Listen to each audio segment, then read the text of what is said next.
Hæ, þetta hérna, ákvaða hlaupin í stúdíu og Addi og Lóan mæta. Ég reyndar hérna líka. Addi með mér, fjall spilaborgin. Já, Við ætlum bara að segja ykkur áður en að þátturinn byrjar að staldra við og panta ykkur á Dominos. Það Caliente. Caliente, ég fekk með Keto Caliente daginn. Já. Ógeðslega góð. Sko, Lóa var hérna í Svíþjóð. Já. Þessi pizza hefur ekkert með Svíþjóð að gera. Ekki neitt. Frábær í alla staði. Og Svíþjóð það líka og þátturinn líka. Þannig að bara góða hlustun. Við fögnum þessari pizza, góða hlustun og svo líka náttúrulega þetta Rekus. Já. Hvernig lætur þú? Já, stoppið núna, pantið pizzu. Já. Ef að leigusalinn að reyna að endurnýja, bíða aðeins. Já, ekki leyfa honum að endurnýja, ekki leyfa honum að endurnýja. Klárið að hlusta þáttinn áður ef farið að spá eða svara leigusalinum því að Rekus með allt innifallið. Hvað er þetta? Kaffi? Já, bara húsjóður, kaffi, þrif og allt Wi-Fi skilur við, þetta er bara allur pakkin. Veist hvað er að leiðilegast að við að taka nýtt rým á leigu? Nei. Já, hvað er alltaf að tíma? Hvað er að borga hús? Það er ógeðslega. Hvað er alltaf að þrjá klósitinn? Já, þetta er bara... Gleymið þessu, leifið leigusalanum svitna og heyri í Rekus. Það er lúksus að vera laus við þetta.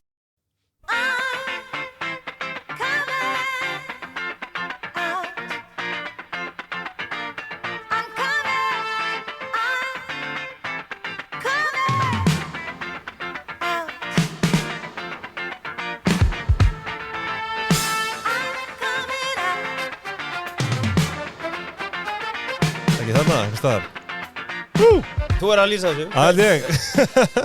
Er núna klift á borðan og allir gangi inn eða?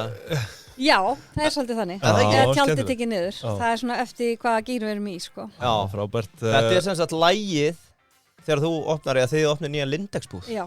I'm coming out. Þetta er skemmtileg hefð. Já. Lóa Dagbjört, framkvæmdastjóri Lindex á Íslandi, hjartalega velkomin til okkar.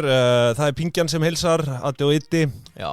Og þú ert nú góðkunnug þættinum. Við höfum náttúrulega tekið fyrir Lindex verslunina áður og þá svona langar mig til að spyrja, bara fyrstu spurningu, hlustaður á þáttinn? Heyrðu, já, ég hlusta á hann. Já.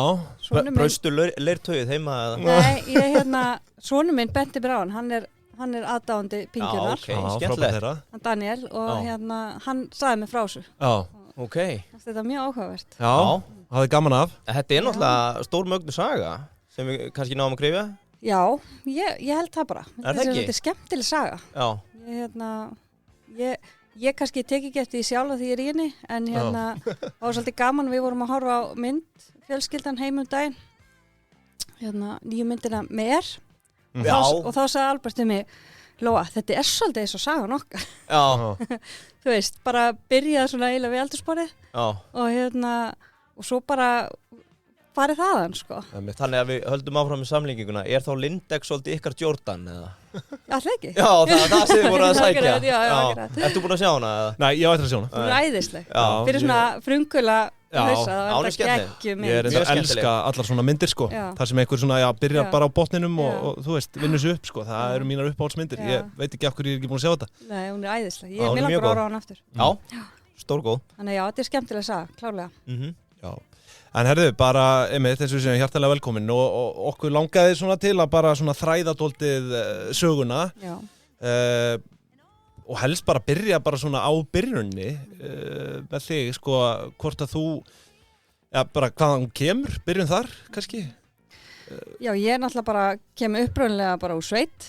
Já, þú ert úr sveit, úr Flóanum. Já. Og ólst þar upp og flutti svo á Selfoss þegar ég var var svona úlingsárunum og bjóð þar og var í 3 vinnum og ætlaði ekki að mennta mig og ætlaði bara að vinna og svo ákvað ég sem sagt að flytja til Reykjavíkur og fara í skóla og kláraði þar menntaskólann í Kópavogi. Já. Og samhliða því stofnaði ég mitt fyrsta fyrirtæki sem var Blómukaffi á Selfossi. Já. Og er það meðan þú ert í MK? Eða? Já, það var meðan ég var MK. Bjóstu þá á Selfossi á þessum tíma? Já, þá bjóði Þannig að þú varst byrjuð að keyra á milli fyrir löngu síðan. Já. Svo er fólk að veigra við sér í dag að kaupa upp á Selfossi og... Ég var með þess að á gömlum Toyota Tercel 84 módel. Já, takk fyrir. Ég var að keyra á milli.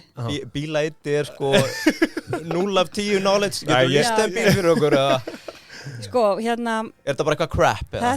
Nei, pappi viss af gömlum bónda sem hafði lagt þessum bíl einhvern tímann þegar hann keypti sér nýjan og mér vantaði bíl og hann svona, ég skal bara redda þér bíl og hann fór og gróf bílinn sérst upp og hann var bara ekinn 4.000. Já. Hann var bara eins og nýr, en svona bara eins og þetta var í gamla dag og fóru bændur bara að bila eitthvað smá og bara lögðuði bílum og keypti nýjan. Og og hann bubbaði hann eitthvað upp og ég var á þessum bíl sem sagt. Já, bara þjóstnaðist þarna á milli. Var eitthvað að þjóstnaðist á milli og Varstu að taka þrengslin þá eða? Já, stundum. Já. Ef að heiðin var slæm þá tók ég þrengslin sko. Já. Og svo sem sagt þetta síðasta ár þá var ég ófrisk af mínu fyrsta barni.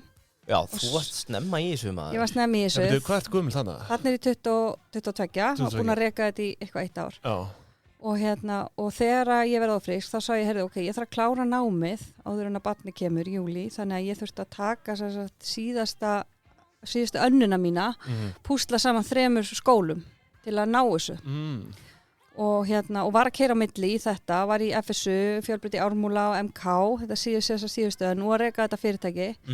Þannig að já, þetta var svolítið stíft. Hvað varstu aftur að læra? Varstu þú að keyra þanga líka? Já, það er náttúrulega bara Selfossi, sko. Já, einmitt. Ég fór að rugla, ég held að væri Suðurnesjum, FSU er náttúrulega auðvitað. Já, en ég púslaði þessu saman, en náði að útskrifast þarna, komið 7 mánuði á leið og eignaði svo barnið þannig í júlí. Já, bara útskrift að gjöf. Já, sannkölluð. Jöfus, hark hefur þetta verið. En hvað varst að læra? Þarna var ég bara klára stúdentinn, sko. Já, var ekki einhverja brautir eða? Jú, ég var útskrifaðist af félagsfræðibraut. Félagsfræði? Ég var rosalega út allt. Ég byrjaði á náttúrufræðibraut og svo fór ég yfir á ferðamálabraut. Ég vissi ekkert hvað ég vildi vera. Svo sótti ég í kennaranum og ég sótti í mannfræði.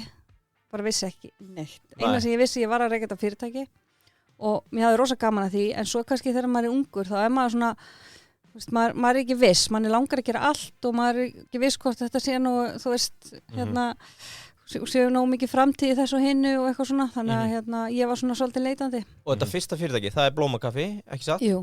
Og þetta er hvað, kaffi inn í húsasmiðunni, eða ekki? Já, ég var sérst búin að vera að vinna á kassa í húsasmiðunni einhvern tíma og bauðst þetta tækifæri að reka þetta kaffihús þarna inn í húsasmiðunni. Er það ekki svakalegt skref svona stökk innan húsasmiðu píramídans að fara kassanum í að reka Jú, en sko málið er að mamma mín stofnaði kaffikrús á Selfossi á sínum tíma og var rosalega mikill frumkvöðl í því og á þeim tíma þá sagði fólk við hana, hver heldur þú að fara að borga fyrir kaffi á Selfossi? Og hún svona hafði einhverja ákveðna sína á þetta og stofnaði kaffikrús á Selfossi.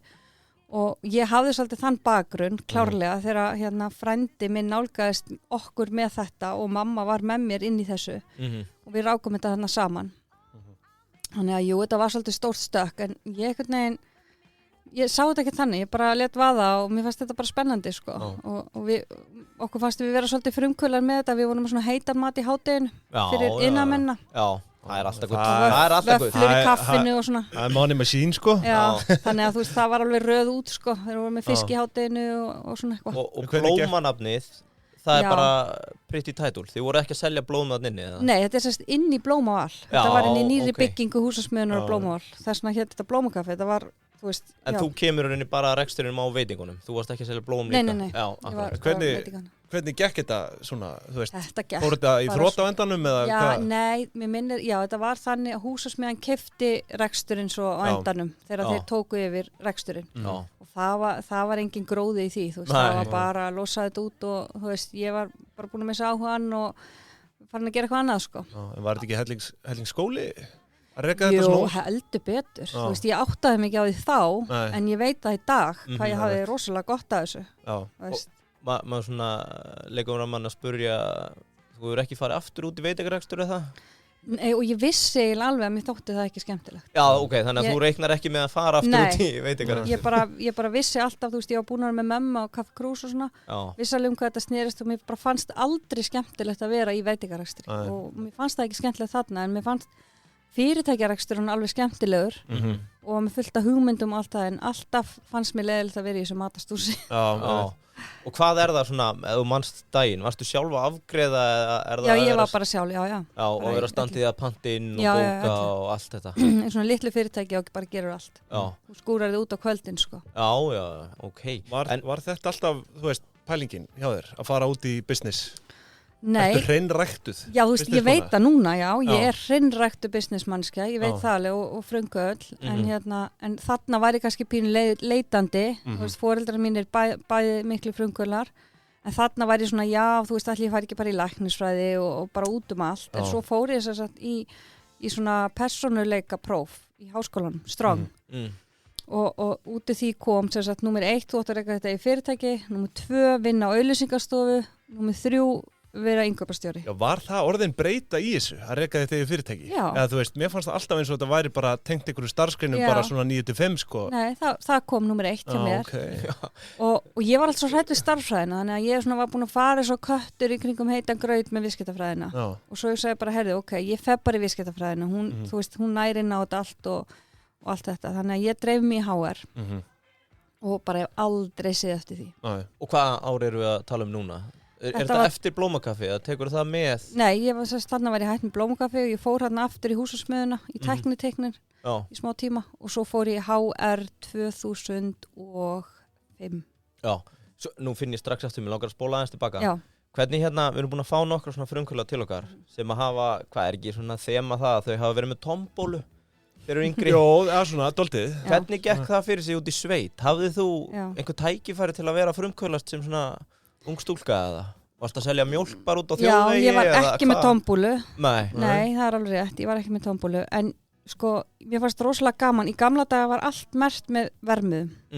Og hérna, og laun voru greitt oft í peningum. Bara í umslögum. Já, sætla minninga, segjum við það ekki. Sætla minninga. Og ég man eftir því að hérna, mér fannst rosalega skemmtilegt að taka allt út úr skápunum heima og raða því upp og reikna út hvað, þú veist, og svo voru við vinkonurnar að leika okkur í búðarleik, og þá leiði pabbi með stundum að leika með peningana. Þú veist, ég man alltaf eftir því, hann átti, þú veist, launin sín og ég var bara í alvöru búðarleik. Og þetta fannst mér alveg ótrúlega, þetta er bara svona uppáhaldsleikurinn minn þegar ég hérna horfði tilbaka og svo líka þá var sem sagt litla kaffistofan alltaf kölluð Lóubúð í minni fjölskyldu. Hún alltaf Ólína sem stofnaði þetta. Litla kaffistofan, er það? Upp á Heiði. Já. Hún var kölluð Lóa sú kona og í minni æsku var þetta alltaf kölluð og stopp í Lóubúð og ég varð alltaf rosalega svöng þegar hann nálgaðist Lóubúð þegar ég var lítil, fór náttúrulega mikið á milli. Og ég hélt alltaf að ég ætti þessa búð. Og ég bara, þegar maður satt, náttúrulega ekki með neitt síma, ekki neitt í bílum, þú veist, þetta var rosalega löng leið fyrir barn og við fórum mikið á milli. Þá var ég ofta að láta mig dreyma um það þegar ég tæki loksins við búðinu minni, þarna upp á Heiði. Og var svona pæli í hvernig þetta yrði allt. Þannig að hérna, þetta er alveg manifesta í mig, sko, að vera búðakona. Skemmtilegt, sko, einmitt. Þegar að vera gerð bíómynd þig, Albert, þá er þetta fyrsta senan, því þarna að þú að finna peningan í fyrsta skipt út í sveit og það leggur grunninn að þessu. Já, en ok, þá erum við komin aftur, svo ferði í grunnskólan á Selfossi eða? Ég var í skólanum upp í sveit, í grunnskóla. Já, og svo ferði í Gagnfræðaskólan, Gaggó. Blómakaffi og við erum komin í HR, þá voru ég með nokkuð nákvæma tímalínu. Já, passar. Og ert að útskrifast þarna, passar það þá ekki, ert ekki að útskrifast bara rétt kringur hrun? Jú, akkurat. Ég útskrifaðist hérna 2008 og síðasta árið mitt þá fór ég að vinna með Innovit sem er frumkvöla fyrirtæki sem Andri Heiðar stofnaði. Er það ekki forveri Gullleiksins? Jú, Gullleiki var búið til í okkar tíð, inn í Innovit. Forveri startup Æsland, já, þetta er forverið Startup Æsland og hérna og Andri var nýbúin að búa til Innovit í raun og veru og ég kem hann inn bara fyrsta verkefnastjórnin og voru við vorum 6 saman háskólanemar sem byggum til Gullleikið og vorum hérna fyrstu keppnina og svo eftir útskrift fór ég að vinna hjá honum bara sem verkefnastjóri og svo deitna annari við að hérna stýra Gullleikinu þannig að við fórum erlendis á startup keppnir og það var ótrúlega skemmtilegt. Og þetta er þá hvað, 2008? Já, þetta er 2008-2009. Þetta var bara í hrunnu. Hver vann aftur fyrsta Gullleiki? Var ekki einhver frægsaga með það? Fyrsta Gullleiki? Já, nei, það var hérna, okkur mann ég ekki hver vann það. Þeir voru þarna í, Klara var í öðru sæti. Já, Klara Connect. Já, ég man ekki hvað heitir sem voru í fyrsta sæti. Var það kannski eins og með Idoli, það er alltaf annarsæti sem tekur alla glóríuna. Þeir voru bara svo, þeir hérna hafa verið svo áberandi, strákarnir í Klara, ég man svo vel eftir þeim, en mér minnir að hinn hafi verið mjög successful líka, ég bara man ekki alveg hvað heitir. Já, nei, ég maður ekki. Hvernig, sko, mér langar aðeins að forvitnast þessi ár þarna í viðskiptafræðinni 2006-07, hvernig var þetta? Var þetta ekki bara, þú veist, var ekki verið mikil samkeppni að komast inn í bankana og svona og þá að vera að pikka nemendur? Já, það var alveg hvernig upplifður bara umhverfið þarna, hæpið, þú veist, allt já, þetta? þú veist, einmitt þetta svona frumkvöla, þú veist, stofna sitt eigin fyrirtæki, það voru ekkert margir þar, sko. Nei. Það var bara að fara í bankana og og komast á spena hjá bankanum var bara málið og rosalega margir í svona fjármálafræði en ég vissi að ég var ekki þar. Þannig að jú, ég var með svolítið svona einmitt, svolítið annari braut, sko, með það. Þið dreymdi aldrei það að fara þá leið? Aldrei. Nei. Og hvernig var það þá bara, hvernig dettur Innovit inn? Er það sumaðina fyrst? Eða? Já, þú veist, það var bara óskað eftir einhverjum háskólanumum og ég bara stökk á þetta, ég bara vissi strax að þetta var eitthvað sem að ég hefði gríðarlega mikið áhuga. Fokk bankarnir, þeir eru að fara á hausinn eftir smá. Já, þeir voru mér þess að búnir að mynda verkefnastjórn og ég bara, ég sagði við og ég verði að fá að vera með og eitthvað svona, var tekin inn auka. Þau ætluðu að vera 5 en voru 6. Þannig að það var ótrúlega skemmtilegt. Og þú býrði allan hennan tíma á Selfossi eða fluttur einhvern tímann í bæinn? Já, þarna býr ég alltaf á Selfossi þegar ég var í HR. Ég vil þetta góð leksja fyrir fólk. Farið að kaupa ykkur út á landsbyggð og keyrið í bæinn eða þurfa að vinna hérna. Já, þú ert harður á því. Já, þú hefur verið harður á því. Þetta eru bara með lifandi dæmi, þetta ekki vandamál. Já, það var einhver fyrirlestur á netinu en eitt fjarnám, þú bara mættir annars varstu bara að missa af partíinu, sko.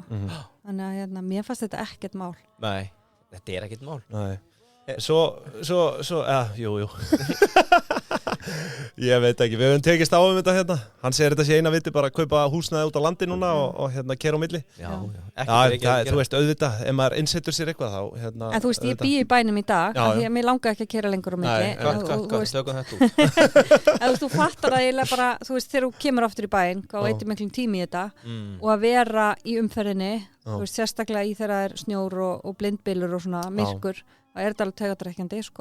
En auðvitað eftir að fá frábæra regnir og það er æðislegt að búa út á landi með börn eins og á Selfossi. Þetta er bara algjör paradís. Trúið því. Já, en sko, svo við höldum aðeins áfram tökum þráðinn. Þú flyttir til Svíþjóð 2009, er það ekki rétt hjá mér? Jú. Þarna stuttu eftir bara útskrift.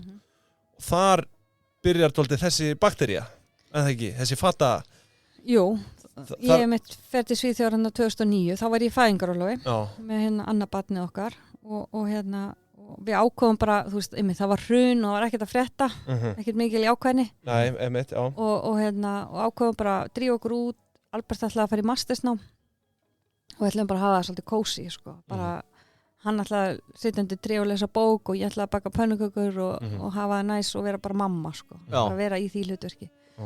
Og það gekk alveg vel svona fyrst, þangað til að hann honum var sagt að hann ætti ekki heima sem nemandi þarna og var tekin inn sem kennari og var farin að kenna allt í hennu sem var svolítið stórt stökk auðvitað fyrir hann, þannig að hann þurfti að Djúvill, það er skemmtilegt. Þú skráði þig sem nemandi og svo er bara, þú ætti bara að vera að kenna doktorsnemarum hérna. Já, hvernig virkar þetta þá með útskrift og annað? Útskrifast hann þá? Nei, hann útskrifaðist ekkert, hann var bara að kenna, þú veist. Já, færa þá ekki gráðina sem hann fór út til að... Nei, okay. En hann grætti náttúrulega miklu meira á þessu en einhver gráðu, þú veist, hann var fann að kenna sænsku undir lokin. En hvað var það sem að, hvað var hann að læra? Já, hvernig gerist þetta? Hann var viðskiptafræði menntaður, bara eins og ég, nema hann var stuttu eftir hans útskrift, þá fór hann að vinna sem forstjóri Atlasolíu. Já. Þannig að hann var hókinn að reynslu. Hvað, þá 20 eitthvað ára? Já, bara 29 ára eða eitthvað. Já, þannig, þetta var menningin, bankastjórandi bara í kringu 30 og... Þannig að þú veist, þeir sáu bara strax, ég meina þarna voru einhverjum nemendur, þú veist, alls staðar á heiminu sem voru bara búin að fara beinubrautina, fara bara beint í háskóla og voru að koma í master miklu yngri og enga reynslur á atvinnulífinu og hann, þú veist, eitthvað að skipta sér af hérna, þú veist, alltaf rosalega, þú veist, aktífur í tímum og eitthvað svona og kennarinn hefur bara eftir fyrstu vikuna bara, herru, vinnurinn, sittu hérna ég er aðeins að ræða við þig hérna eftir tíman sko. Og hann sagði mitt við hann bara, herru, þú átt ekkert heima hérna og hann mitt bara, hvað meinar? Ég fluttir hérna með fjölskylduna nema hann bauð honum þá kennslu og hann fór að kenna bara markarsfræði og stefnumótun þarna BS-nemyndum. Ok, magna. En hvar var þetta? Hvert í Svíþjóð? Þetta var í Halmstad, háskólanum í Halmstad.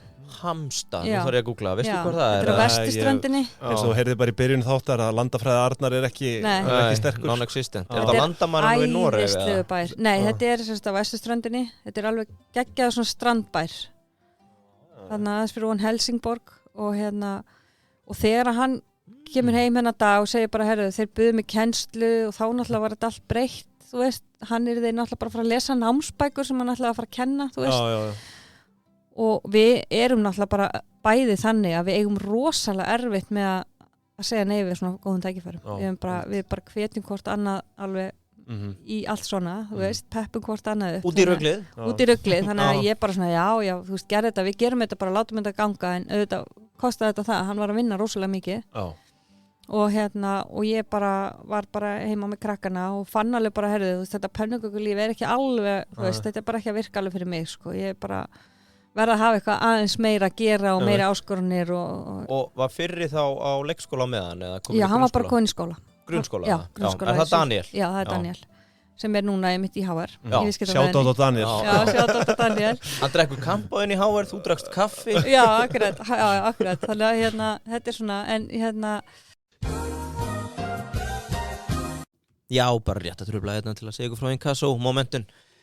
Ég ekki allir ánægðast skuldara landsins þar? Jú, ég held það. Vanskili lágmarki. Og ef eitthvað kemur upp á, þá viltu nú frekar að þínu greiðendur og skuldarar sé að díla við Inkasso og Momentum. Því að þar er mannúðleg þjónusta og mannúðleg innheimta. Já, og þegar vanskili er að aukast, þá er þetta það síðasta sem þú nennir að vera að eyða tímaðinum í. Þannig að útýstu því til Inkasso og borgaðu ekki krónu fyrir. Ekki krónu. Sem fyrirtækisegandi. Verður á Inkasso.is, komdu í viðskipti og senda okkur hvað vart lengi að skráði í þjónustu. Ef þú ert yfir 2 mínútur, þá veit ég hvort sér tæfur í að vera í business. Sendu það á pingjan@pingjan.is. Herðu, sömuleiðis Keldan. Nú er búið að vera tóltil niðursveifla á bréfunum. Já. Eins og við rættum við hann Snorra í síðustu viku. Já. En örvæntið ekki, því að þarna inni er eiginlega fullkomnasta leitavél internetsins í dag. Það er fréttaleitin á Keldunni og sömuleiðis bara, þú veist, Yngvi, eins og þú segir, þú ert hættur að fylgjast með frétta, þú ert hættur að fara á Vísi og MBL og þetta. Já, það er bara fréttalitin. Þetta er bara Keldan. Já, Keldan og það er náttúrulega allur pakkin, þetta er miðstöðin. Þetta er miðstöð kúrikana. Neikvæð ávöxtun líbana. Neikvæð ávöxtun sjóðana. Sömuleiðis erum við með alla þessa skemmtilega hagvísa sem ég benti á hérna fyrir nokkrum þáttum. Stór skemmtilegt, góð samantekt, allt á sama staðnum. Keldan.is. Farið þangað inn. Herru, þú varst að segja aftur hvað? Já, svo bara var ég eitthvað, já, sem sagt, hann allir fyrirlestrarnir sem að hann hélt fyrir skólan, hann æfði sig á kvöldin, sem sagt, bjóða til í makkanum sínum, rosalega flottir fyrirlestrar, alveg bara world class og hann prófaði þetta heima á kvöldin og ég satt heima frumkvöldin sem ég vissi valla ég væri þá og hlusta á alla þessa markarsfræði stefnumótandi fyrirlestra og þá bara fóru kveikna fullt af fræjum og hugmyndum og ég náttúrulega bara þarna úti búðakonan sem ég er búin að vera í allum þessum verslunum og búin að sjá fullt af tækifærum og svo bara einn daginn þegar ég er hann úti og vinkonum ég segi við mig, já þú veist allt í góðu með H&M og allar þessar verslanir sem allir Íslendingar fari í og þú ert að fara í en hefur þau síðan Lindex og ég var bara ekkert búin að kveikja Lindex þú veist, með lítið barn og ég segi, nei, hvað er það? Og ég prófa að fara inn og það var bara svo himnarnir opnuðust. Þetta var bara allt sem ég hafi verið að leita að, þú veist, lífræna bómullin, skandinavíska hönnunin og þú veist, svona, gott fyrirtæki og allt þetta sem maður var að leita eftir. Þú mátt taka svolítið salespitchi núna. Ég og Arnar höfum lítið farið í Lindex. Ég sé þetta svolítið á reikningunum í heimilisbókhaldinu. Ok. Hvað er þetta? Af hverju er þetta svona vinsælt? Sko, ég myndi segja svona, ef ég á að taka svona stuttu útgáfuna, að mínu viti er þetta langmesta virði sem þú færð í dag þegar þú kaupir fatnað. Þú veist, þetta er ekki ódýrast en ég segi stundum hagkvæmast vegna þess að þú færð rosalega góð gæði fyrir besta peningin. Þetta endist og ég er 4 barnamóðir og ég bara veit alveg að ég veit hvað ég er að segja að þetta var endist barn fram á barn og þú þværð þetta og þetta endist endalaust. Þannig þetta er fyrst og fremst bara barnavöru? Nei, alls ekki. Ég komst á bragði þannig en upprunnilega er Lindex stofnað sem undirfattafyrirtæki og þeir hafa stúderað svona hönnuð á undirfatnaði alveg í gegnum þessi 70 ár sem það hafa verið starfræktir. Þannig að ég og fleiri segja að þetta eru bestu undirfötin sem til eru og svo stuttu seinna komuðu með barnafötin og kventískuna og þeir eru langstæstir í undirfötum og barnafötum í Svíþjóð hafa verið og náttúrulega, þú veist, samkeppnin hefur auðvitað verið, þú veist, þetta er búið að vera svona rokkandi en rosalega sterkir þar og ég segi það er bara vegna þess að þetta er mesta verðið. Og svo líka fyrir það sem hugsa þú veist, hvernig var hann í framleit og allt það, þá standa þessi líka vel það. Og þú sem sagt gengur inn í þessa Lindex-búð í Hamstad og bara heimandur opnast? Já, heimandur bara opnast og þá hugsa ég, svona fyrsta tilfinningin var bara svona ég verða að koma svo framfæri, þetta er svo frábært að það togaði bara í mig þessi þrá sem að ég hef svo fyllt eftir þegar ég sé góð tækifæri og verið miklu svona meira örugg í því bara þarna er gott tækifæri, nú þarf ég að fylgja þessu eftir. Það var svolítið þessi tilfinning þarna sem ég vissi ekki alveg hvað ég átti að gera við. Þannig að ég svona er að hugsa þetta endalaust og svo segi ég við Albert þarna eitt sunnudagsmorgun, mér langar svolítið að stofna bara Facebook síðu, þú veist, ég vil að kaupa smá lager og byrja bara, mér langar svo að koma svo framfæri og ég tek bara myndir í baðkarinu heima, þú veist, með hvítum bakgrunni og bara byrja þannig og hann bara, já, ok og ég tek 5.000 sænskar sem var 100 áskall, ferðasjónum okkar, námsjónum og fyrir bara að kaupa fyrsta lagerinn og setja upp Facebook síðu og þá... Hvað hétt Facebook síðan? Hún hétt Emil og Lína. Já, Emil og Lína. Þetta er væntanlega vitnun í Emil í Kaþóls, eða ekki? Já, 100% sko. En sko... Og Línu Langsokk þá, eða? Nei, Ekki í það. Nei, þetta er sem sagt... Já, auðvitað. Logoið var Emil í Kaþóls og Lína Langsokkur og Krúnudjást Svíþjóð. Krúnudjást, já. Þannig að já. Emil í Kaþóls og Lína Langsokkur. Hvað Línu varst þú að tala um? Nei, ég hugsaði Ída. Emil og Ída, já, akkurat. Lína, Ída, það var til barnafattaverslun sem hétt Emil og Ída. Emil og Ída. Já, þannig Emil og Lína.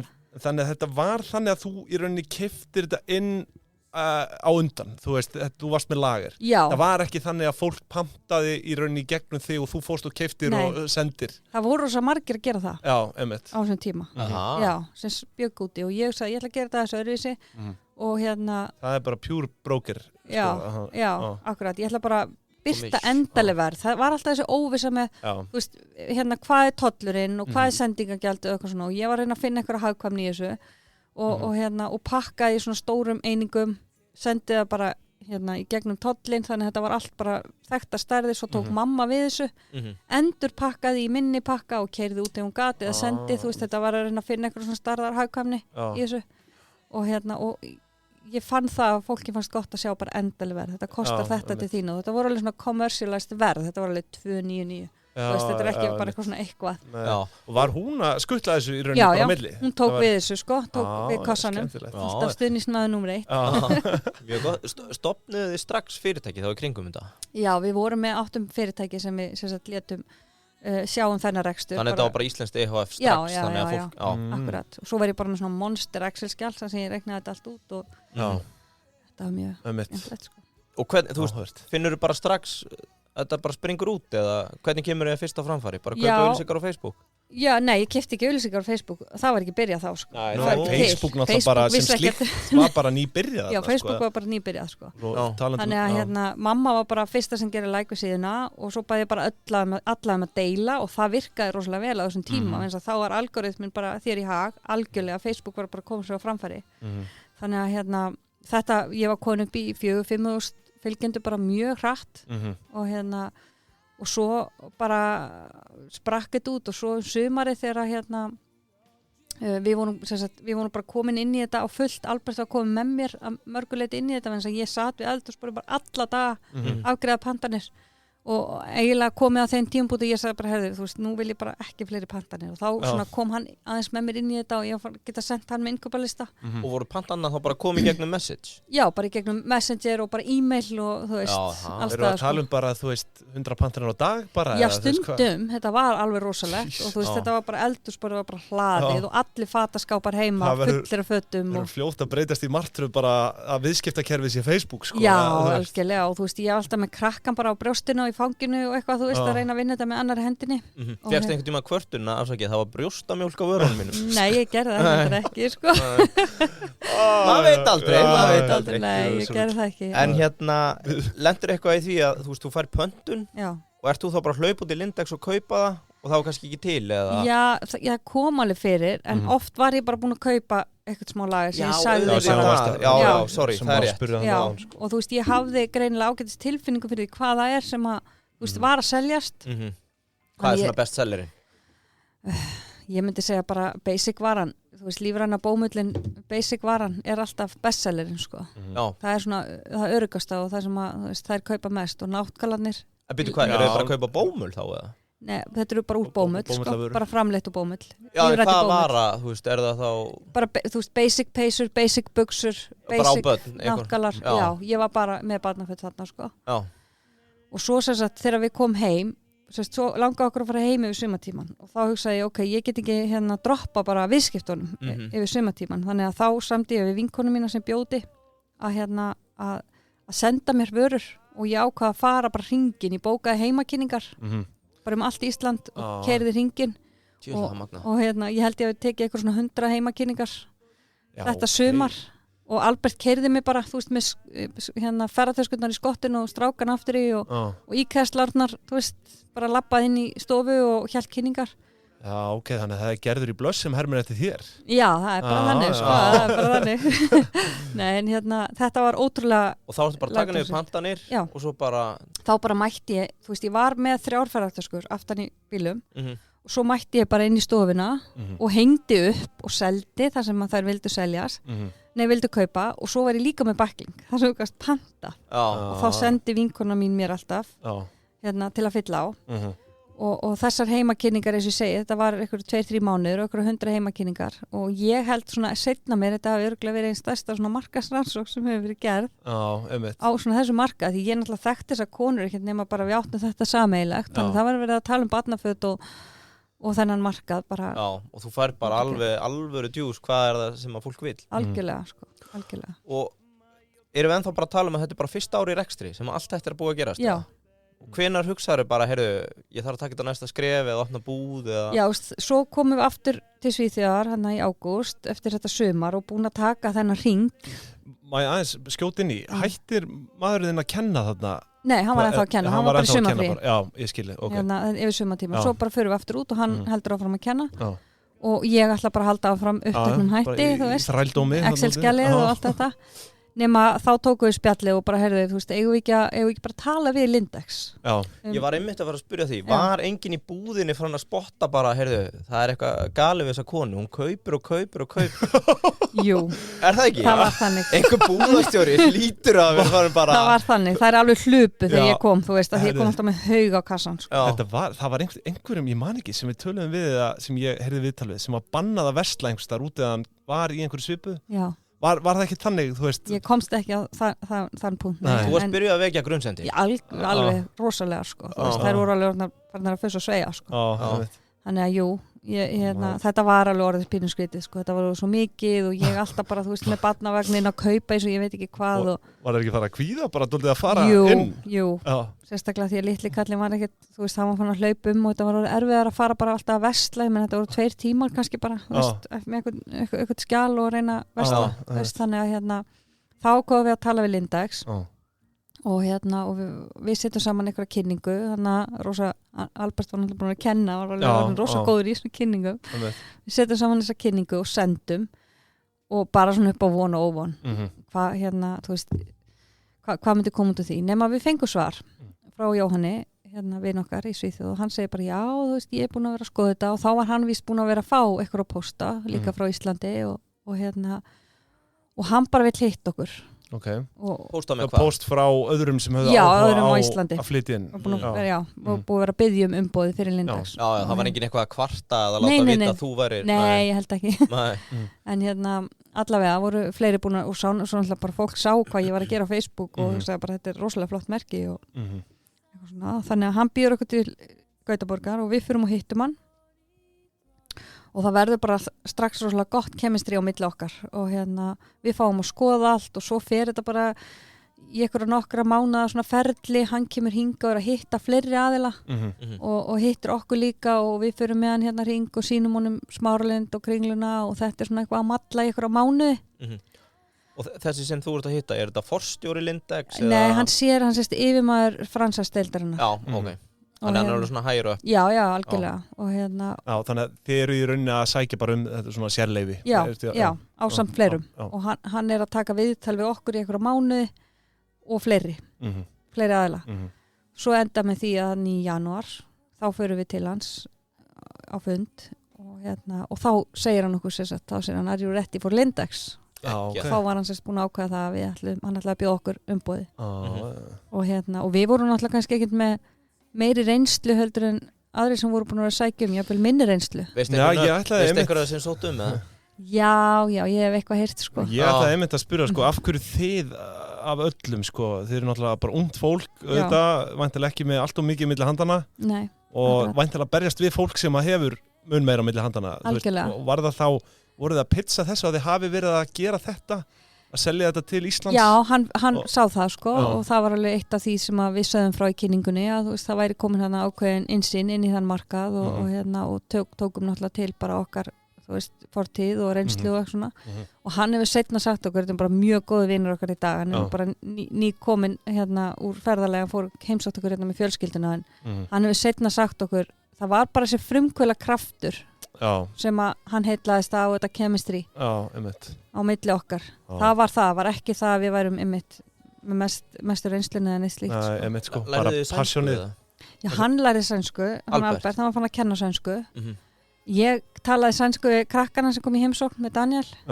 En þú veist, ég skil hann alveg, en ég er ekki nógu örugg að tala hann á sko. En eftir 2-3 ára. Segir maður ekki alltaf Sjanna? Sjenna, jú, Sjenna. Klippum það fremst í þáttu. Sjenna. Sjenna bót, ég man bara því, bótin Anna. Sjenna er hæ, eða ekki? Sjenna, út úr dúr? Ok, þið fáið hérna leyfið. Líka, hversu súrt hefði það verið að ekki fengið þetta? Hefði reksturinn þá bara hrunið eins og þú varst með hann? Já, örglega, það hefði eitthvað bannað mér að selja. Það hefði þetta náttúrulega bara verið ólöglegt. Já, það hefði verið það sko. Ég hafði náttúrulega ekkert umboð til að vera að selja þetta en einhver stelpa að selja á Facebook, það maður er svona sem ekki amast yfir því en þetta var alveg orðið. Manstu hvað varst að velta? Máttu segja það? Nei, ég man það ekkert. Veistu að tölur ekki að stikka mjög vel. 1 billion. En þú náðir að lifa ágætlega af þessu? Já, þannig séð sko. Já, það var alveg eitthvað. Hvernig var ekki nokkuð gott fjárflæði? Þú tekur inn pantanir, það er borga strax, þú nota peningi til að vera að kaupa og svo. Já, algjörlega. Þannig að það verður mjög gott upp á... Sjóðstreymið og gott. Já, sjóðstreymið og mjög gott sko. Hvernig sko, ok, þið fáið umboðið og við hefum nú mikið verið að velta fyrir okkur einhvers konar svona mismöndi sérleifum og öðru. Hvernig virkar þetta með föt og svona, eru þau að skaffa ykkur fötum og þið greiðið þeim fyrir það sem selst eða hvernig? Nei, við kaupum bara af þeim. Þið bara kaupið af þeim? Já, við bara kaupum af þeim. Og það hefur bara verið sama fyrirkomulega á þessu bara frá því byrjun? Já. Er það ekki algengast í þessu? Þau eru bara búið til endalösa katalóga og þið fáið svolítið svona velja bara... Við fáum reyndar ekki að velja. Nú, ok. Nei, við verðum að taka allt sem þeir eru með til þess að fylgja konseptinu. Við erum auðvitað með minni verslanir þar sem við getum valið meira inn. En við verðum að taka allt. Ég get ekki sagt bara, ég veit þetta selst ekki, ég vil ekki, ég get ekki. Ok. Voruð þið þá ekki, þú veist, náttúrulega eins og ég segi að hann væntalega ekki með mikið milli handana. Þurfum við væntalega þá að fara í einhvers konar bara skuldsetningu og annað. Já, ég meina við lögum allt undir. Var þetta ekki rosalega skeri? Jú, þetta var það. Væntalega og þú veist ekki þetta ódýrt að fara í Smáralindina og... Nei, ég meina það var bara ákvörðun fyrir okkur að vera að fara út að hitta hann. Já, meinar, bara fjárhagslega ákvörðun. Já, bara fjárhagslega ákvörðun, þú veist, bara heldur við fáum þetta, ég meina eigum að vera í þetta, þú veist, þetta var alveg þannig. Ég elska svona, sko. Það hefur verið bara, sko. Já, ég man alveg eftir að, þú veist, við vorum bara, með þess að þegar hann kom hérna að hitta okkur, sko, hérna skoða, þá man ég alltaf eftir að við löpum út á Smáralind og Albert horfði svona upp á turninum hérna, þú veist, það sem 19. var. Já, akkurat. Og ég sagði, ekki er hann að fara að stinga upp á að við borðum þar. Það var ekki alveg innan budget, sko. Bara ekki eftir að fara bara, þú veist, á Ítalíu eða eitthvað. Var það ekki líka slæmu veitingastæður? Já, það var fínt, sko, ég veit ekki. En allavega, þú veist, jú, við vorum að leggja allt undir, algjörlega, ég meina, það var bara þannig. En hvernig er þetta? Þið fáið sérleyfið. Er það bara fyrsta hugmynd nú fyrir við Smáralind og Kringluna, eða? Já, þeir náttúrulega sögðu bara, þú veist, við viljum kynna vörumerki fyrst með flaggskipsverslun í einhverja aðal verslunarmiðstöðunum. Það var Smáralind eða Kringlan. Og við fengum þetta pláss, þarna Intersport var þarna. Og Albert og Gummi sem í Bíkó eru skólafélagar. Þannig að hann ræddi við hann að þeir myndu, þá voru þeir nýbúin að opna í Lindum og þeir voru alveg til í að loka í Smáralind. Var Bíkó í Smáralind? Nei, það var sérst Intersport. Intersport, já, þeir áttu það. Já, hluti af Bíkó. Þannig að við sættist á það að fara þar inn sem var okkar fyrsta staðsetning. Já. Og það var aldeilis opnun, ég veit ekki hvort að þú hafi séð myndir þar að því, Yngvi, en ég man bara að þú fórst yfir þetta í þættinum. Já, þetta var bara, ég hef aldrei séð annað eins, og þú veist, ég sá þarna því, innan við viku, þá þurfum við að fjölga stöðugildum úr 12 í 20 á innan við viku. Já. Ég bara ekkert vissum að svona hafi heyrst áður. Nei, þetta var hreint ótrúlegt. Þetta er bara svo legasaga og auðvitað hugsuðu við mitt, búin að leggja allt undir og fullt af náttúrulega svona efasemda röddum, þú veist, allt ferlið, bara hvað það spáð, ég veit að var hrun hérna fyrir nokkrum árum, það nóg að fatabúðum, fengum að heyri þetta allt.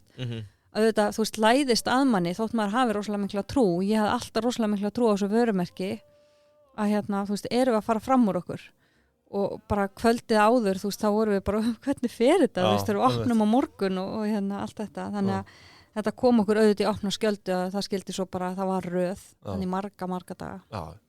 Og Svíarnir hefðu aldrei séð hann eins. Þannig að þú segir vika er langur tími í Lindex. Er ekki það sem sagt líka í pólitík? Já. Eða ekki? Pólitíkin tók það frá ykkur. Hvernig var þessi fyrsta vika þá? Var þetta ekki bara geðveiki? Þetta var náttúrulega bara alveg geðveiki og þú veist, það var ég var bara stjörf á kassanum. Gerði ekkert annað en að vera á kassanum fyrstu dagana og eins og við vorum búin að leggja upp, þá vorum við náttúrulega bara eiginlega ekkert starfsfólk. Það voru bara ég og Albert og mamma og eitthvað svona. Og við vorum að ráða fólk bara yfir kassan, þú veist, ef eitthvað spurði mig á kassanum, vantar eitthvað starfsfólk, þá var ég bara, já, getur þú komið, þú veist, bara yfir kassan og það er ein hjá okkur í dag sem er bara ráðinn þannig. Byrjaði bara. Já, hún bara byrjaði svona. Virkar þetta ennþá í dag, maður vantar vinnu?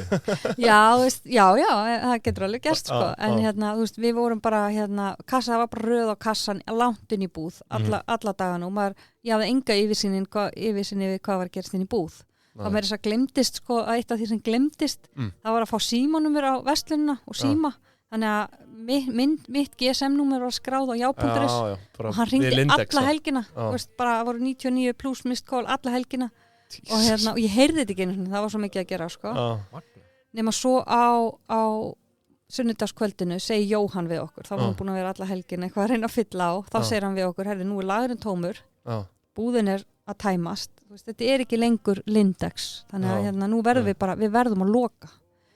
Okkur fannst þetta náttúrulega alveg glata, við hugsaum bara það verður röð aftur í fyrramáli, við erum ekki að fara að loka, það er ótrúlega hallærislegt, þannig að við sannfærum mann það, þetta hefði bara verið að því var helgi og á mánudaginn verið strax rólegra, því að það er bara þannig mánudagur og allt þetta.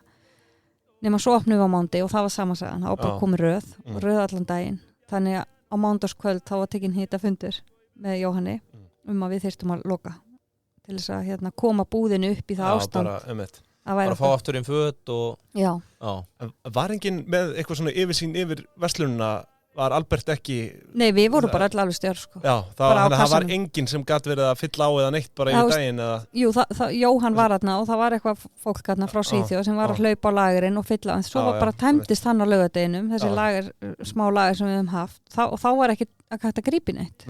Koma Svíarnir þá og eru bara með svona kennslu fyrstu vikuna? Já, þeir eru bara að hjálpa okkur að setja búðin upp, þeir gerðu það með fyrstu verslunina og voru hjá okkur þarna þessa viku, sko. Hvað er svona fræðin frá þeim sem að, þú mætti kannski segja okkur aðeins frá, því að bara eins og við spurðum Gústaf daginn þegar hann opna bakari og fær alltaf hönnu til að hanna og eitthvað svona, hvað er það sem Sko þeir náttúrulega hanna verslunina, þeir eru bara með sína arkitekta, þannig að þeir horfa rosalega vel í flæðið og hvernig þetta reikna út, þú veist, hvað eiga að vera margir rekkar og allt þetta. Já, það er ímið svona reglur það. Já, að við bara fylgjum þeirra konsepti alveg frá A-til Ö. Það eru bara við erum búin að fara í gegnum 2 konsept núna og erum búin að endun í alla verslunina okkar eftir nýja konseptinu.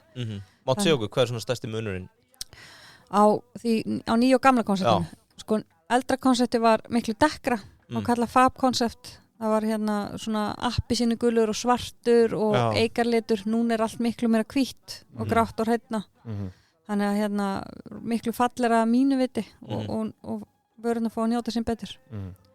Þannig að, já, En eru þið með eitthvað svona tricks eins og ég man bara úr IKEA-þættinum, þá tókum við yfir sálfræðina, speglar á ákveðnum stöðum, það alltaf litla körfur með svona geggjum tilbóðsvörum. Já. Kemst aldrei út. Nei, já, þú veist, það hafa verið mörg í gegnum tíðina, það er náttúrulega, þú veist, Get a Look, það er rosalega mikið lagt upp úr því að þú veist, þú horfir á slána og þú svona getur sett upp eitthvað ákveðið dress þegar þú horfir á, þú veist, og svo náttúrulega horfir á gínuna og svo viltu líta til hliðar og þar er dressið sem gínan er í. Þannig að, og svo líka rosalega mikið unni með litagrúpur, þannig að það sé ekki þú veist, of erfitt fyrir auga að fylgjast með hvað er að gerast þannig að við skiptum þessu upp í svona ákveðin herbergi þannig að það er í raun og veru bara þú horfir eitt rekka og þá ferðu inn í svona eitthvað ákveðin heim þú veist, já, nú er ég bara komin á ströndina og hérna er bara hör og ljósi litir og eitthvað svona turkis og Magna, þannig að það eru flókin fræði þarna bakvið. Sálfræðin er allt líkjandi, sko. Og er það ennþá þannig í dag að það er einhver svíi sem þarf að koma og Nei, ekki lengur. Þið eru bara... Já, núna er bara manneskja hjá okkur. Hún var verslunarstjóri á Akureyri. Bara tölvupóstur, do this. Já, hún bara er svona eiginlega regional manager, hún bara sér útlit á öllum verslunum á Íslandi. Þannig að og reyndar verslun okkar í Danmörku líka, þannig að nei, þeir þurfu ekkert að koma lengur. Nei, ok. Það eru aðeins að trufla hérna. Já. Viltu bara minna á Payday? Payday, maður. Þið verðið... Við erum búin að lofa því 4.000 áskrifendum. Þið verðið... Þá kemur Bjössi til okkar. Já, þið verðið, ef þið eru í Pingjubandalaginu, að staldra við og senda á einhvern sem þið þekkið. Ég held að Payday sé fyrir þig. Við þurfum að komast í 4.000, þá náum við Bjössi þátt. Já, og það verður hörku helvits þáttur. Já. Hann náttúrulega, hann er bara frumkvöðull lögðan, sko. Já. Hann náttúrulega með miði.is og fleira og það er gaman að fara yfir það. Þið viljum koma í 4.000. Já, en fyrst og fremst kíkið inn á Payday, þetta er langþægilegasta, já, þetta er náttúrulega bara orðið bókhaldsþjónusta líka og reikningakerfi og alls konar þarna inni. Þetta er ekki einfaldari leið, þetta er besta leiðin til að hafa yfirsýn. Langbesta leiðin. Ég vil þá ekki að kúpla okkur aftur í geggjaðan frumkvöður, Lóu. Ég held það, Lóa, gjör svo vel. En ok, þú veist, þetta er þá bara bilun, þessi byrjun. Já. Og hvað svo? Róast þetta einhvern tímann eða? Já, þetta var náttúrulega bara alveg fram til jóla, svona. Þú veist, við opnuðum hann í byrjun nóvember. Það var bara brjálað að gera, má segja, alveg til jóla og þú veist, í raun og veru bara áfram. Það var alltaf bara rosa mikið að gera og við hugsaðum bara við verðum að létta á Smáralindinni því það var bara alltaf raðir. Voru það að fá kvartanir eða? Já, þú veist, það er náttúrulega fyrst einhvern gaman að Já, þú veist, það var alveg bara, við urðum að létta á Smáralind, við vissum það var bara alltaf röð í mátun, alltaf röð á kassan. Og þá fórum við í Kringluna og opnuðum barnafattarverslun þar til að létta á Smáralind, en það varð ekki þannig, það var bara annar hópur þar sem kom þangað. Og svo náttúrulega bara höfum við dreift okkur. Annar hópur, ég hef aldrei spáð því. Finnið þið það? Já, það er bara annað fólk sem fyrir í Kringluna. Já. Annar hópur sem fyrir Smáralind. Já, það er endur áhugaður pæling. Já, það er svolítið þannig. Það er örugglega barnafólki því að það er ekki nógu gott barnadót þarna í Smáralind. Já, þú hefur verið að svæðið. Já, ég er enda sammála því. Það er rosa gott í Kringlunni. Já, við erum að heyra ýmiskenninga með það. Við erum ekki út af þessum þætti. En það er framúrskarandi í Kringlunni. Já, þetta er framúrskarandi, ég er sammála. Ok, og Kringlan, eitthvað svona sem þið lærið að reynslunni þegar opnuðu þá búð? Eða var það bara hendi á Donu Summer og alla einn? Það er Diana Ross. Diana Ross, já. Nei, þú veist, við náttúrulega erum alltaf að læra eitthvað og við ákváðum svo að opnuðum svo þarna flaggskipsverslunum okkar í Kringlunni þegar við endurnýjum hana. Og það sem hefur komið okkur óvart er að við erum ennþá með litlu verslunum okkar, barnafattarverslun á ganginum, það sem bónus er. Þráttur höfum opnað full concept. Og hugmyndi var alltaf á lokani en hún bara, það er ákveðin hópur þar líka sem fer þangað, sko. Ég hef gert segur að versla þar. Já. Fínt á börnin, sko. Já, rosa þægilegt. En þið eruð ekki með kallmanns föt eða bara Lindex yfir höfuðið hann okkur? Nei, ekki ennþá. Nei, ekki, eða þú veist bara ekki hvergi í heiminum? Nei, hvergi í heiminum. Tímið þið komin. Já, mér veist það. Þá mun ég banka dyrnar, sko. Já, mér veist það. Ég er alveg þar, sko. En ef við rekjum áfram þessa Lindex-sögu, hvenær er það síðan keypt? Stockmann? Það var áður við tókum við, sko. Var það áður en þið tókum við? Já, þetta var 2007, við byrjum 2011. Já, ok, þannig að við þekkjum ekkert annað en ég hef lesið mig til þessa fjölskyldu sem stofnaði Lindex, sko, sænsk fjölskylda, þannig að Hefur þetta alltaf verið sama hugsjón, þú veist, með bara þessar gæðavörur umhverfisvænt og það hefur verið þannig sko. Og meira þess að hef ég lesið hérna gamlar greinar frá 80 eitthvað, þar sem að var engin neytandi farin að gera svona skýra kröfu umhverfisvernd og svona hvaðan var hann kom, þá var Lindex að pæla mjög mikið í því. Þannig að það er alveg góð grunnur þar. Og ég las mér rosalega mikið til þetta áður en að við opnuðum, að því ég vildi hafa þetta alveg á hreinu. Og þeir eru rosa gegnsæir og í þessu. Passa vel upp á þetta. En það var einmitt hinn spurningi með sko þegar Stockmann kaupir. Hittuð einhvern úr fjölskyldun einhvern tímann? Var kannski fjölskyldan bara alveg farin út úr þessu? Hún var alveg farin út úr þessu, aldrei hitt neitt. Ok, og bara alltaf díla á Jóhann? Alltaf díla á Jóhann. Svo náttúrulega hafa komið forstjóran sem var þegar við tókum við, Göran Billi, bara frábært samband við hann ennþá. Og svo komu sem sagt Ingvar og Elisabeth, þetta allt, það hefur verið 4 forstjórar síðan við tókum við. Þannig að við höfum átt gott samband við þá allar sko. Já, er það ekki? Þeir eru nú búin að opna, þeir eru með umboð í fleiri löndum. Já, akkurat. Og svo opnaðum við í Danmörku. Einmitt. Kannski aðeins að renni við það. Áður við fyrir Erum við að hlaupa á hratt? Erum við að gleyma einhverju svona er þetta landsbyggðin? Við verðum að taka landsbyggðina fyrir. Þið erum alltaf þar. En mér langar aðeins að spyrja meir í mann.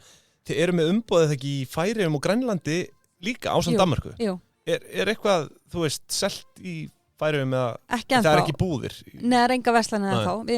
Við náttúrulega fengum umboðið þarna 2019, lok árs 2019. Það var að fylgi bara með Danmörku. Já, það er bara konungsdæmið og við opnum í október í Fields.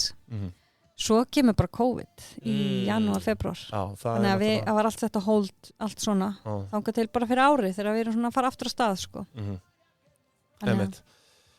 Og stendur þá til að opna í Grænlandi? Já. Brálega. Grænland og Færeyjum. Núk eða Tasileg eða hvað Nei, við höfum verið að skoða núk. Já, núk. Er eitthvað annað, þú veist? Tasileg? Já, ég veit ekki. Já, þú ert vel kunnugur hann. Já, kunnugur staðháttum. En sko í Danmörku, það er ennþá bara Fields, eða ekki? Já, ennþá bara Fields. Og er eitthvað yfirvofandi? Já, við vorum bara komið frá Danmörku síðustu viku. Þannig að nú erum við bara að planta fræjum. Eitthvað sem á skúpa? Nei, ekkert beint sko. Það verður bara býða betri tíma. En hvernig var svona hvernig gerist það að þið takið umboðið í Danmörku? Sko, okkur fannst alltaf rosalega skrítið okkur Lindex væri ekki í Danmörku. Ég hugsaði þetta bara. Já, þetta er bara þannig merki. Þetta er svo rosalega skandinavist og svona sustainable og flott merki. Okkur eru alltaf finnst þetta skrítið og Lindex hefur reynt að opna í Danmörku sjálfur á 7.-8. áratugnum, opnaður ykkur 2-3 verslanir og það er alveg erfitt að komast inn á þann markað, svo allir vita, það er alveg að vera svolítið töff sko og þeir bara gáðust upp á því og lokaðu og við höfum alltaf verið að segja að þið eiga að opna í Danmörku og ef þið ætlið ekki að gera það, leyfið okkur þá að gera það og við bara suðum nóg lengi, þannig að voru einhverja aðrir byrjar að suða þannig í Danmörku að fá umboð, þekkir það? Ég veit ekki sko. En hvernig er þetta eins og fyrir Lindex grúppunni? Er þetta franchise-módel, er það aðalstrategían eða er grúppan stundum sjálf að fara inn í lönd? Það er ekki kannski aðalstrategían, nei. Þeir heimamarkaðina þeirra hafa verið náttúrulega langstærsti hluti af þeirra rekstri. Svíþjóð? Já, Svíþjóð, Finnland og Noregur. Ég held ég að sé að þeir 28 löndum, getur það ekki verið?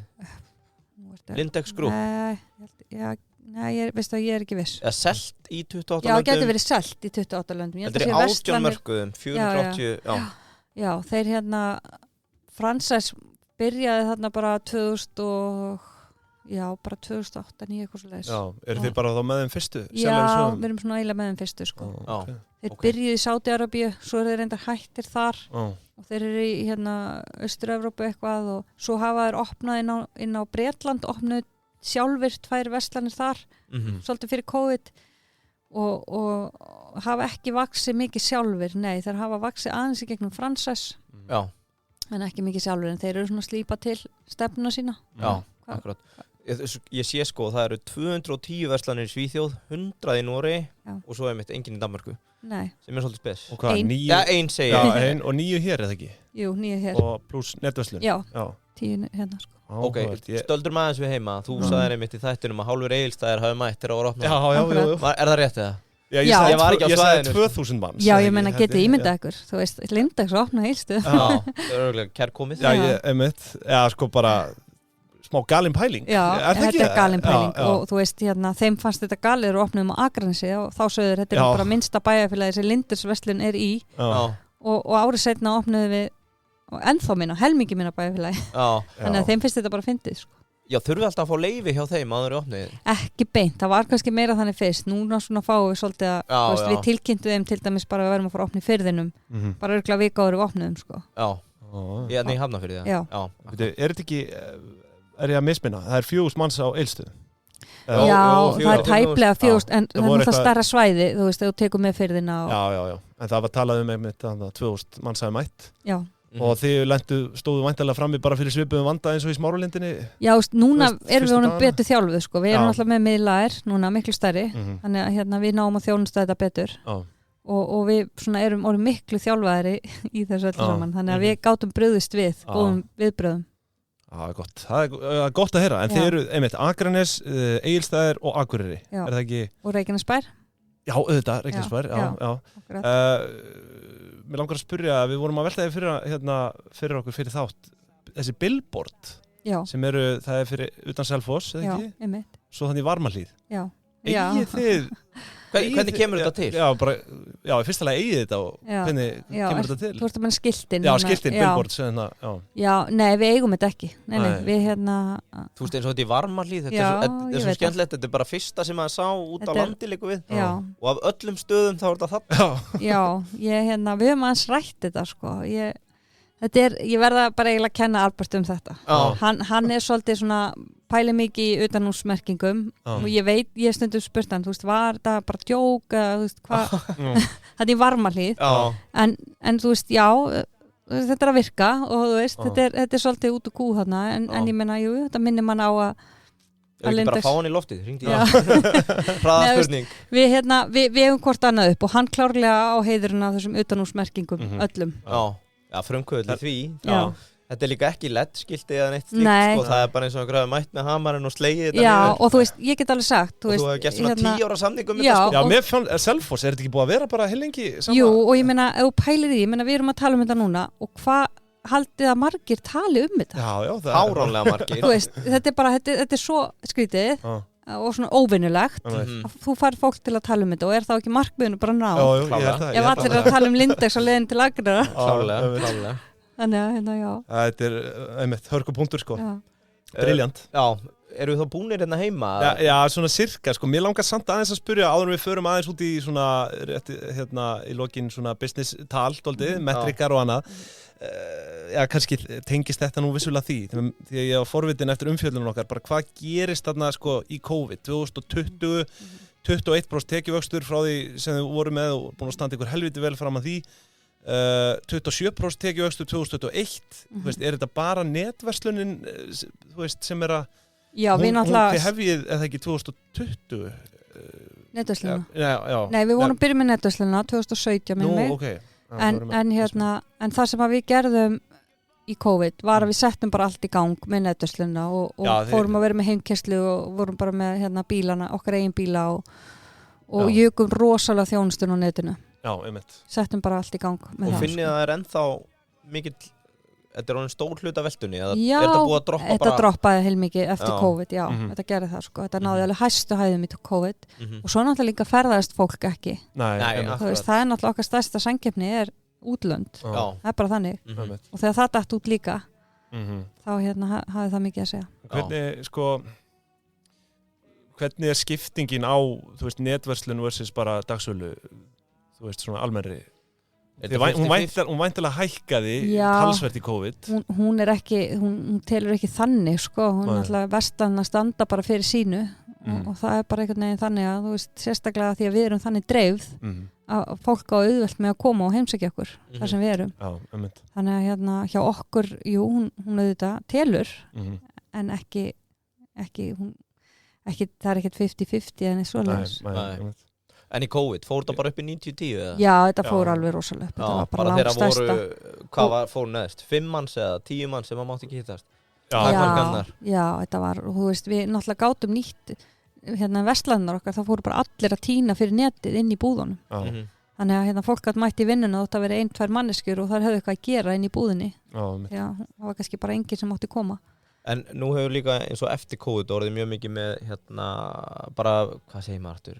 Vörukeðjurnar, birgðakeðjurnar hafið þið orðið fyrir einhverjum röskunum í hnjaski? Algjörlega, það hafa alveg verið ýmsir vöruflokkar sem að dött út og við höfum verið erfitt með að fá, þú veist, bara allt frá framleiðslunni, bara hrávöru framleiðslu, hún datt út víða í Asíu. Á bómullinn Já, þannig að við lentum alveg í því.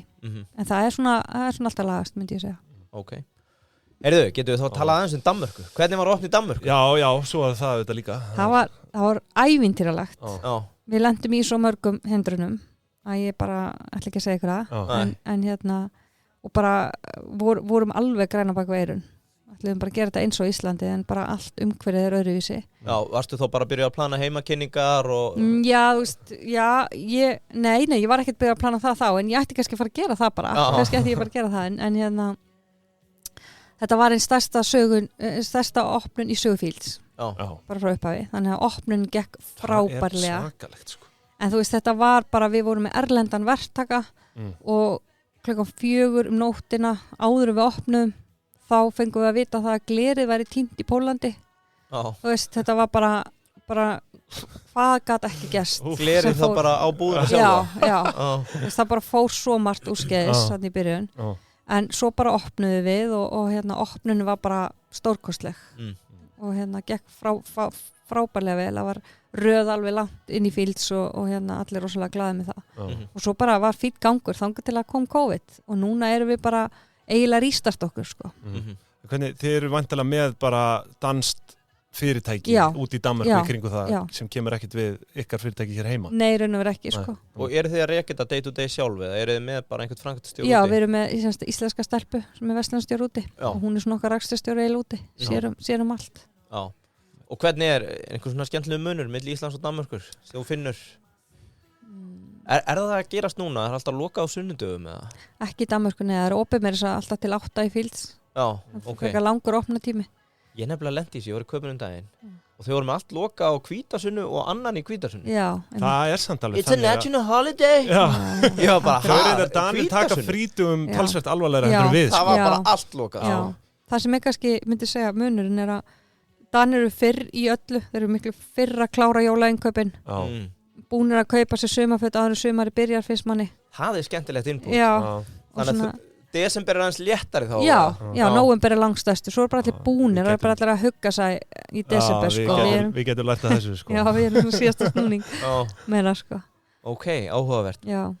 Og hvað eru þið með marga starfsmenn þarna, til dæmis? Við erum með eitthvað 5 starfsmenn. Já. 5-6 starfsmenn. Já.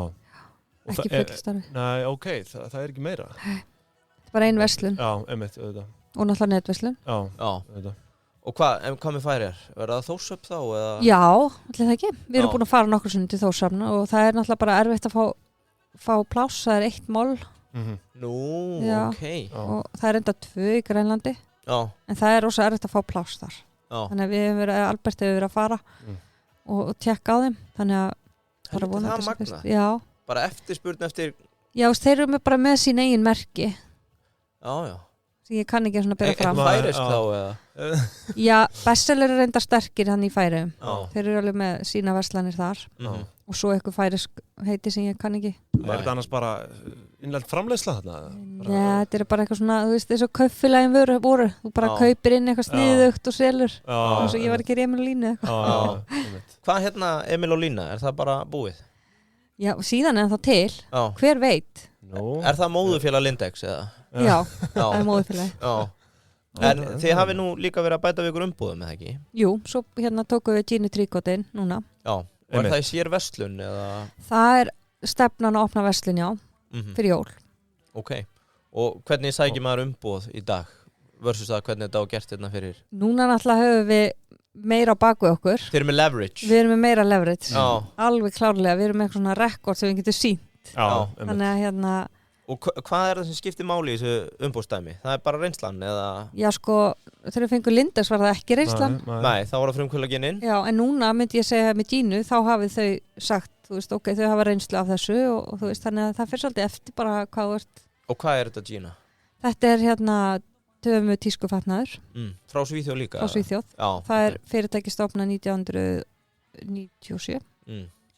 Og og bara rosa flott fyrirtæki, við erum með svona trendi dömufatna og bara slá alveg í gegn og miklu þekktara á Íslandi heldur en Lindes var þegar við opnum það. Þannig að við erum núna búin að starfrækja netverslunum síðan 17. mars og bara frábær gangur.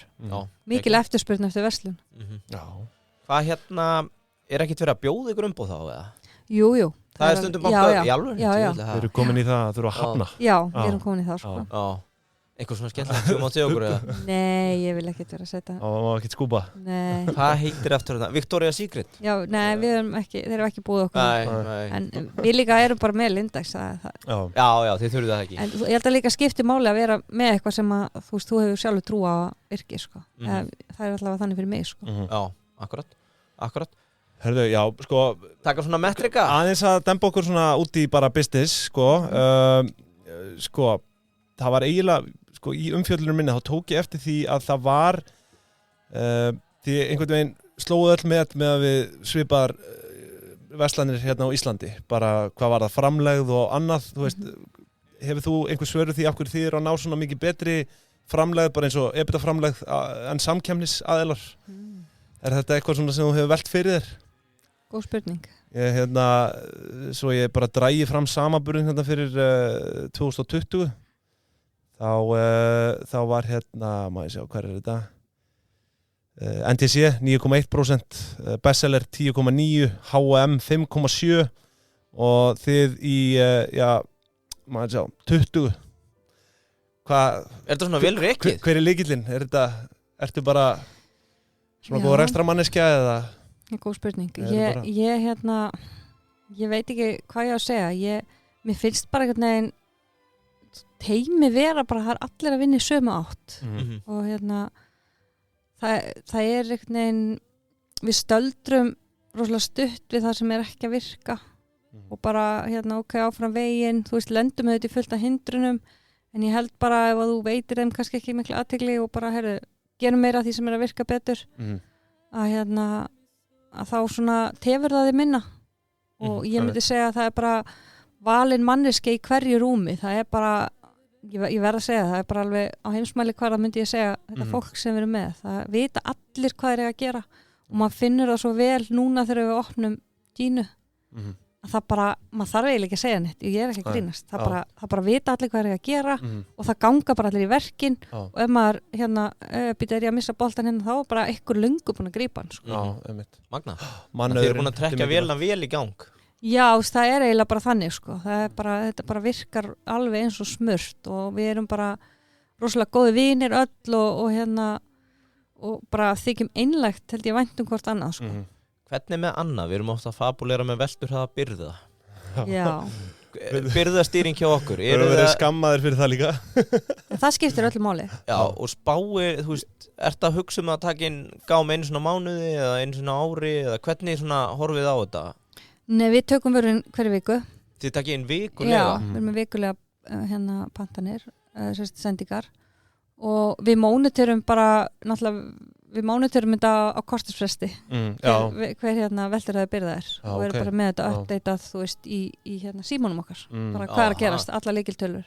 Þannig að við erum rosalega fljóta grípað og það er kannski líka ein ástæði fyrir því að við náum að halda við lautanum þetta er að við vitum það kvöldið eða það var eitthvað off þann daginn og náum að grípa það.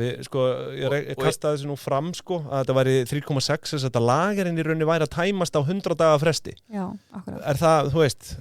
Já, þú veist, það er, við reynum að vinna eitthvað stað þarna og við rúla honum út 4 ári. Þannig að það er svona markmiði, sko. Við erum ekkert alveg vitlausir, þetta er allt saman. Nei. Tölurnar ljúga ekki neina. Tölurnar ljúga ekki, sko. Og þú sér með 2,5 hann Stefán kom hérna og baunaði yfir okkur hérna á einhverjum tímapunkti. Já, ok. Stefán Einar. Já, en þú veist, ég hef stundur sagt, sko, útsalan hjá okkur er kannski ekkert reisastór, en svo má líka segja, stór útsala er kannski merki bara ekki nógu góðan rekstur. Nei, einmitt, nákvæmlega. Já, akkurat, sumir sem lifa bara á afsláttakjörum, sko. Já, það er bara, þú veist, það virkar ekki til lengdar að vera með afslátt öllu endalaust, sko. Ég hugsa ekki. Það er ekki sustainable. Annað, eins og upp á með þau sem byrgja, eru þið þá í nokkuð góðan krít? Að þú veist, upp á greiðslu? Já, þú veist, það er bara eðlileg krít og þú veist, það er ekkert meira heldur en eðlilegt helst. Nei, það er ekki þannig, sko. Það rúlar vel, sko.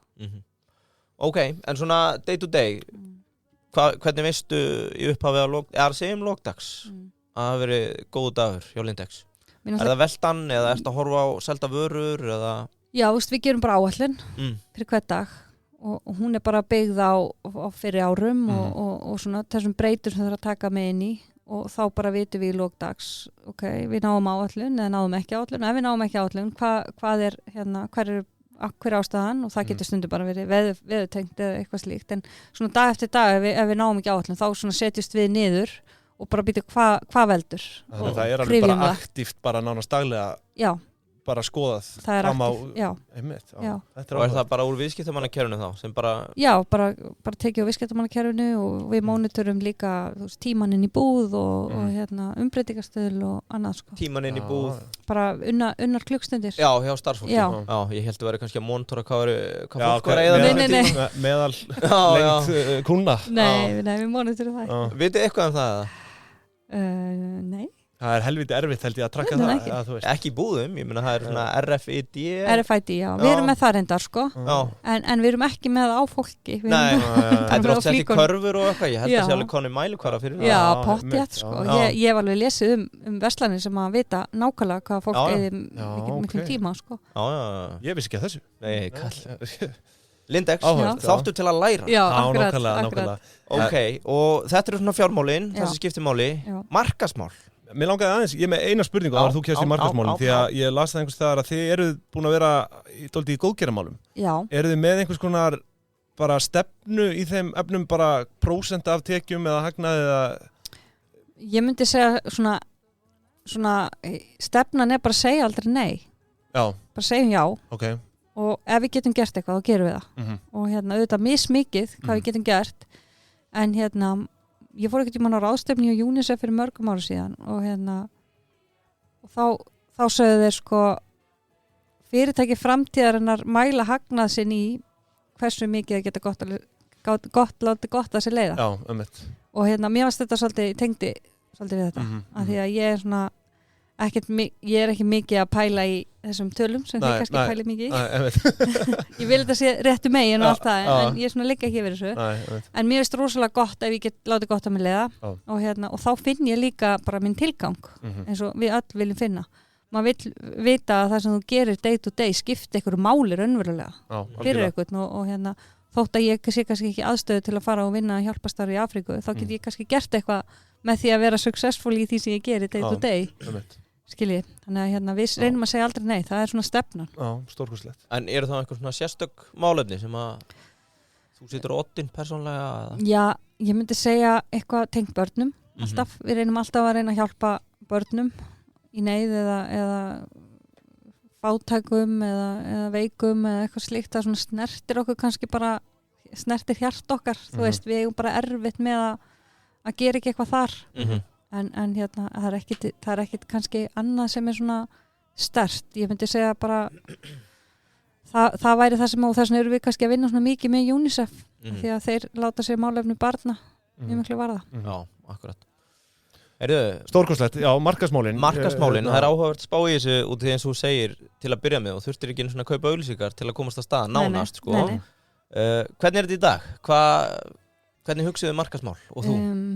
Markaðsmál, við hugsa mjög mikið um markaðsmál og ég myndi segja, það stundur sagt að annarkort ræður markaðsstjórinn fyrirtækinu eða fjármálamanneskjan myndi ég segja að það væri markaðsmanneskjan við svona, í staðan fyrir að minnka alltaf kostnað, þá hugsaum við frekar hvernig við getum aukið sölu svona, þessi hugsunarháttur, hann er ofan á Og þetta er ekkert sem kemur frá Lindex, einhverja svona einhverja þumalputtareglur, þá á alltaf að vera 15% veltu Nei, alls ekki Nei, við gerum hlutina bara alltaf öðruvísi sko. Og höfum alltaf gert frá upphafi Þannig að við náttúrulega erum mjög mikið sterk á samfélagsmiðlum Við erum með risastóra Facebook-síðu sem hefur komið okkur langt og svo bara finnst okkur skemmtilegt bara við erum með þessi mót gaman að tvinna saman svona samfélagsverkefni eins og Lindex mótið sem var núna haldið í síðustu viku og hvað var það?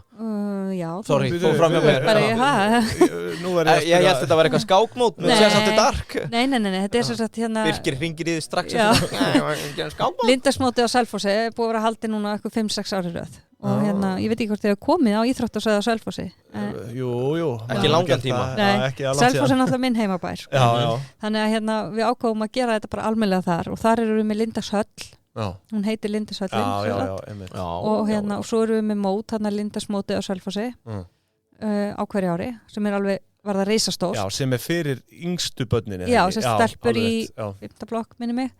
Og og þeir hvetja ykkur til að kíkja á íþróttasvæði á Selfossi og við viljum bara virkilega láta gott á okkur leiða og í leiðinni þá kannski nýtum við markaðsfið okkar í þessa átt heldur en eitthvað annað og sláum 2 flugur í einu höggi vegna þess að skiptir gríðarlega miklu máli að hafa bara í forvarnagildi og annað að hafa gott íþróttastarf og við reynum að vinna með öllum þessum bæjarfélögum sem að við erum starfrætt í mismikið en ég myndi segja langmest á Selfossi klárlega.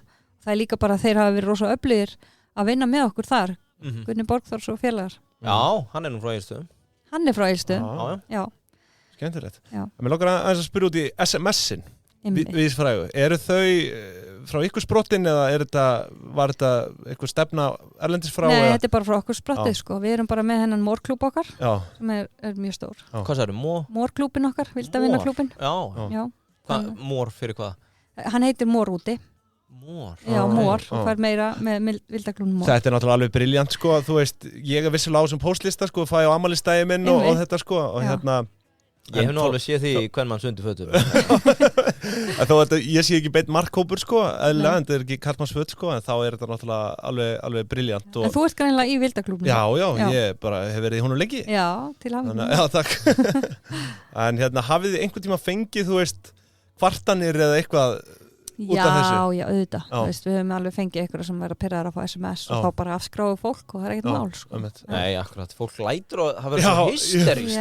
Þetta er líka póstlýs sem það skráði sér sjálft á til að byrja með sko. Já, það gerir það og sumir bara líka verða leiðir eða þeir viti ekki að það er afsláttur í búðinu minni sko.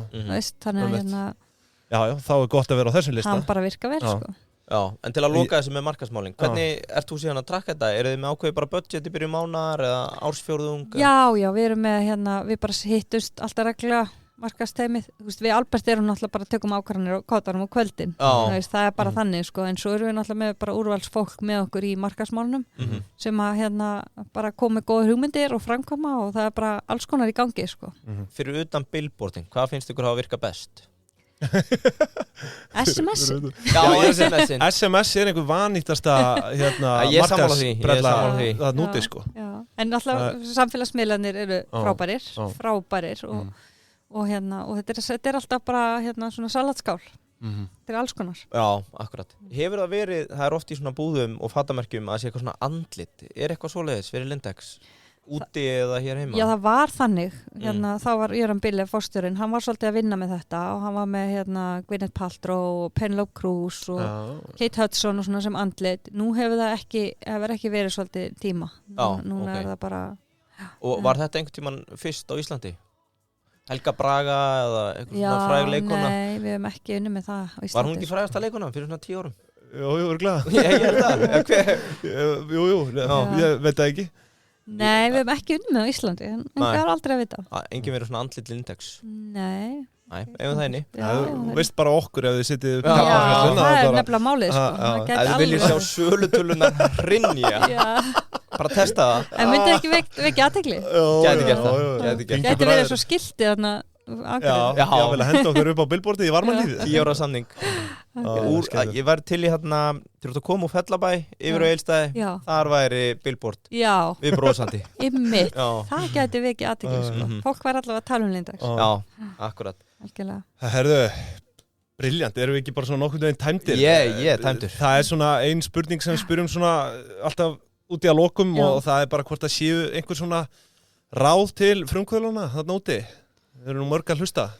Já, ég veit ekki hvað ég get gefið að ráðum sko, en ég hef stundu sagt sko, gerð eitthvað sem þú gleymir þér í, af því að þið líður ekki eins og þú sért að vinna, það er bara gaman, þú veist, það er stundu sagt, vilt ekki fara að hvíla þig og eitthvað svona, ég skil ekki, ég er bara að gera það sem ekki skemmtilegt, þú veist, þetta er svona eins og að segja við manneski sem hefur áhuga á gólfi, vill ekki fara að hvíla á gólfi, ég skil ekki þetta hugtak, ég bara gera eitthvað sem er rosalega skemmtilegt og ég gleymi mér í þessu og líður aldrei sem sé að vinna og ég er alltaf spennt og þá held ég automatist verður maður rosalega góður í því sem maður er að gera. Maður er bara alltaf að gera eitthvað sem maður er ástriðið fyrir.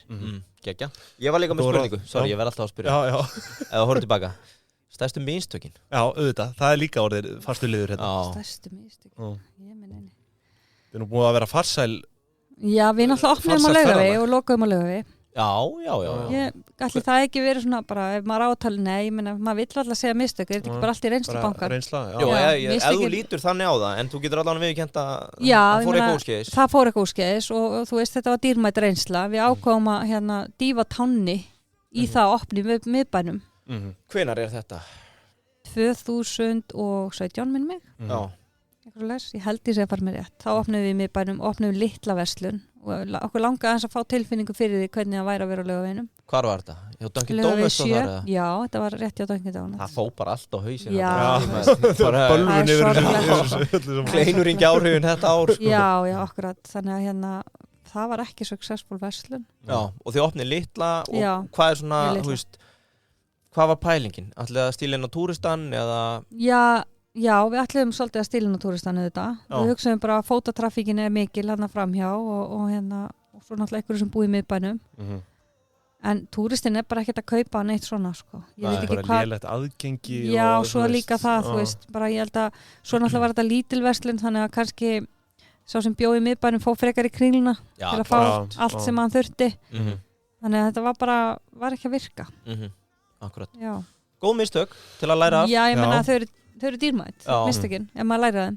Akkurat. Klálega. Þá er það bara... Já, Lóa Dagbjört, framkvæmdastjóri Lindex á Íslandi, kæra þakki fyrir komuna. Takk fyrir mig. Og við vonum á efni loforðið að við fáum að vera framan á billboardinu. Á Egilsstöðum. Já, á Egilsstöðum. Herru, kæra þakki fyrir komuna. Já, takk sem bless.